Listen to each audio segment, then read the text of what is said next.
সাদা জামা কাপড় বা নতুন জামা কাপড় আমি কিন্তু কাজের দিদিকে কাচতে দিই না। চেষ্টা করি সেগুলো নিজে নিজে কেচে নেওয়ার, কারণ ভালো জামা কাপড় তো সে হয়তো নিজের মতো করে কাচবে না, সেই জন্য আমি এগুলোকে নিজেই কাচবো বলে আলাদা করে রেখেছিলাম। এবার কেচে নেব। জায়গাটা একটুখানি মুছে নিই, কারণ ধুলোবালি বেশ পড়েছে।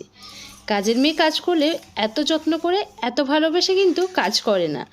নিজের ঘর নিজের বাড়ি নিজেকেই পরিষ্কার রাখতে হবে, সেই জন্য খেয়ালটা নিজেকেই রাখতে হবে। আমার কাপড় কাচা কমপ্লিট হয়ে গেছে। একদিকে সাদা জামা কাপড়, একদিকে রঙিন জামা কাপড় ভাগ করে নিয়েছি, কারণ রঙিন জামা কাপড়ের কাছে যদি সাদা জামা কাপড় রাখি তাহলে হয়তো দাগ লেগে যেতে পারে, সেই ভয়টা সবসময় থেকে যায়। সেই জন্য আমি চেষ্টা করি সাদা জামা কাপড় সব সময় একটা আলাদা বালতিতে রেখে আলাদাভাবে কাচার। চলো এবার কাপড়গুলোকে ছাদে মেলে দিয়ে আসি।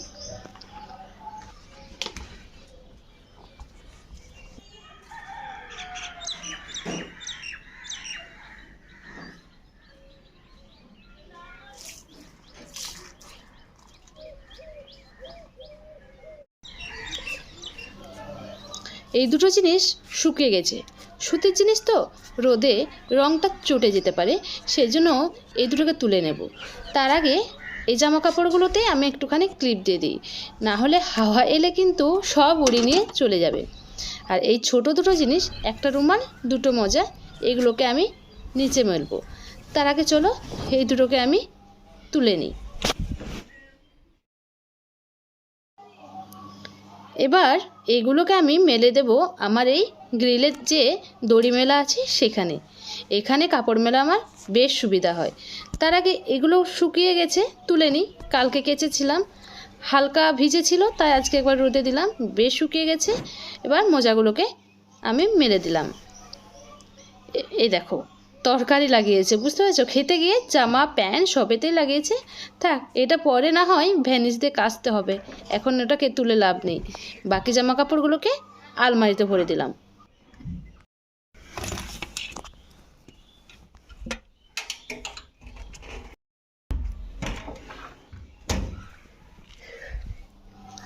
এই শার্টটা মেয়ের গায়ে বেশ ঢিলঢিলে হচ্ছে, দেখতে খুব একটা ভালো লাগছে না, পরলে মানাচ্ছেও না।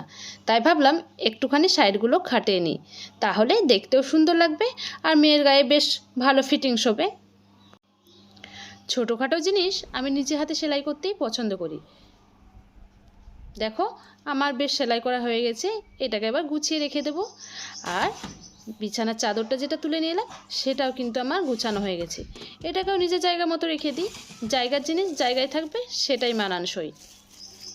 বড়মশাই এখন নিয়ে এসছে চিকেন। আমার রান্না অলরেডি সকালবেলাতেই হয়ে গেছে। মাছের ঝোল হয়েছে, ডিমের কারি হয়ে গেছে। যেহেতু মাছ খায় না সেই জন্য ওর জন্য ডিম করেছি, কিন্তু তাও মাংস নিয়ে এসছে, বললো এখন রান্না করো। কিন্তু এখন যদি মাংস রান্না করি তাহলে মাছ ডিম খাবে কে? সেই জন্য ওকে বলেছি বিকেলে রান্না করব, রাত্রেবেলায় খাবে।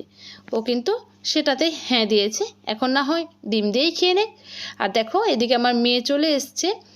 মেয়ে চলে আসার পর স্নান টান করিয়ে এবার আমরা ভাত নিয়ে চলে এসেছি মা মেয়ে খাবো বলে। আমার হাজব্যান্ডের কিন্তু খাওয়া হয়ে গেছে একবার, আর একবার হয়তো খাবে। আমরা মা মেয়ে এখন খেতে বসেছি।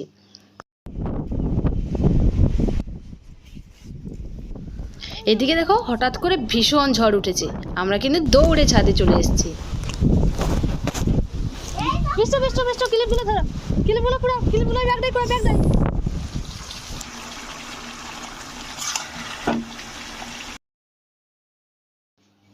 বরকে দেওয়া কথা রাখতে বিকেলবেলা চলে এসেছি চিকেন রান্না করতে।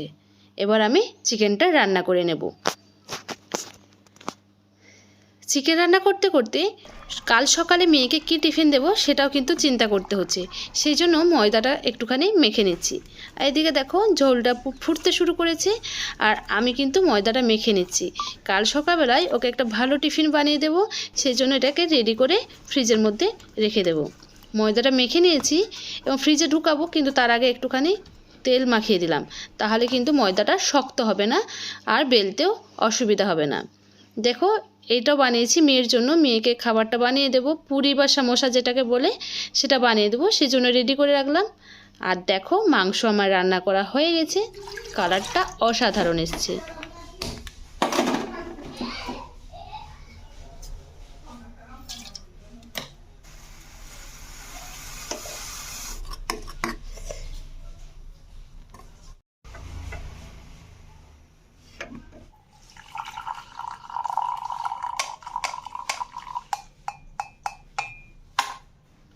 একটুখানি চা বানিয়ে বরকে এবার সন্ধেবেলায় দেব। আছে দুটো সিঙ্গারা, নেব একটা,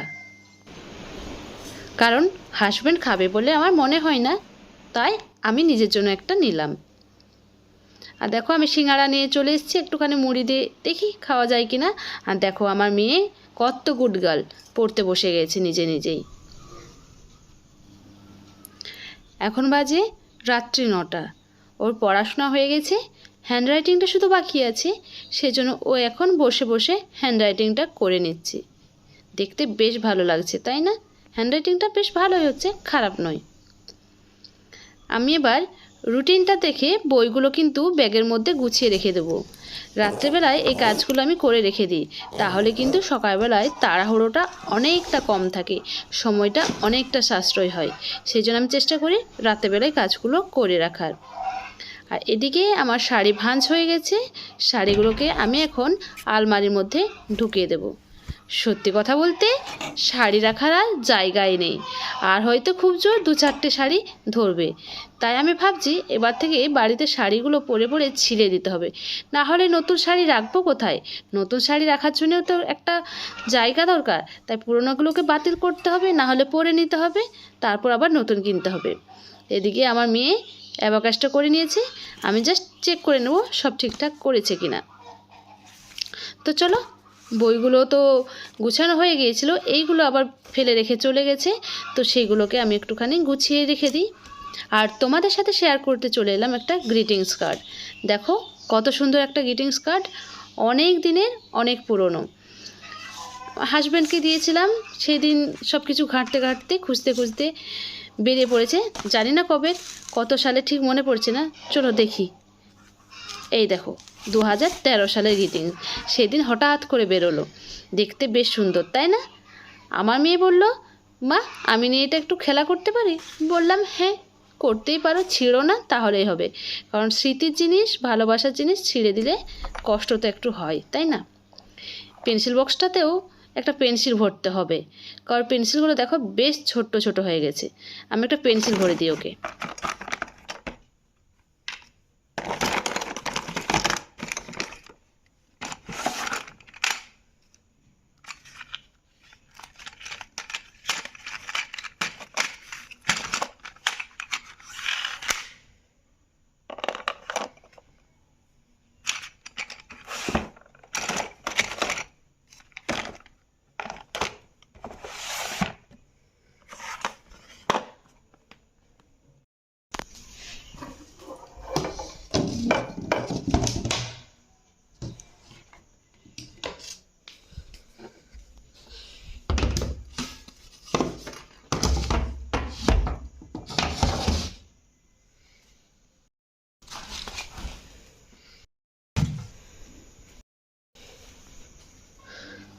বইপত্র, টেবিল সব কিছু গোছানো কমপ্লিট, শুধুমাত্র এই কটা জামা বাকি রয়ে গেল। গোছানো তো হবে না, কারণ ইস্ত্রি না করলে এই জামা গোছানো সম্ভব নয়, সেজন্য আমি এই দুটোকে চেয়ারের মধ্যেই রেখে দিই। কালকে দেখা যাবে, আজকে আর পারছি না। 9:30 বাজছে, খাবার রেডি করতে হবে, মেয়েকে খাওয়াতে হবে, ঘুম পাড়াতে হবে, এখন অনেক কাজ, সেজন্য এগুলোকে রেখে দিলাম। আর এই শাড়িটাকে ভাঁজ করে রেখে দিয়েছিলাম, সেটাকেও তুলে দিলাম যথাস্থানে। আর এখন নিয়ে চলে এসেছি মেয়ের জন্য ভাত, ওকে এখন একটু ভাত খাইয়ে দেব। মেয়ে এখন শুয়ে শুয়ে টিভি দেখছে, আমি এখন বিছানাটা পরিষ্কার করে দেবো, ঝেড়ে দেবো। এবার তো ঘুম পাড়াতে হবে, রাত্রি তো প্রায় 10টা পেরিয়ে গেল, ঘুম তো পাড়াতে হবে, নাহলে সকালে উঠবে কী করে? সেজন্য আমি বিছানাটাকে ঝেড়ে দিচ্ছি। ও এক পাশে দাঁড়িয়ে দাঁড়িয়ে টিভি দেখছে। আর এদিকে দেখো আমার মেয়ে এই কাজটা প্রায় প্রতিদিনই করে, প্রতিদিন বলতে প্রায়ই করে। বালিশগুলো যেটা যার বালিশ সেটা তার মাথার কাছে রেখে দেয়, এবং বিছানাটার চাদর পায়ের কাছে রেখে দেয়, এই কাজটাও প্রতিদিনই করে। তো চলো ভিডিওটা আর কন্টিনিউ করব না, আর বড় করব না, ভিডিওটা এখানেই আমি শেষ করছি। তো আজকে ভিডিওটি তোমাদের কেমন লাগলো অবশ্যই একটা কমেন্ট করে জানাবে। আর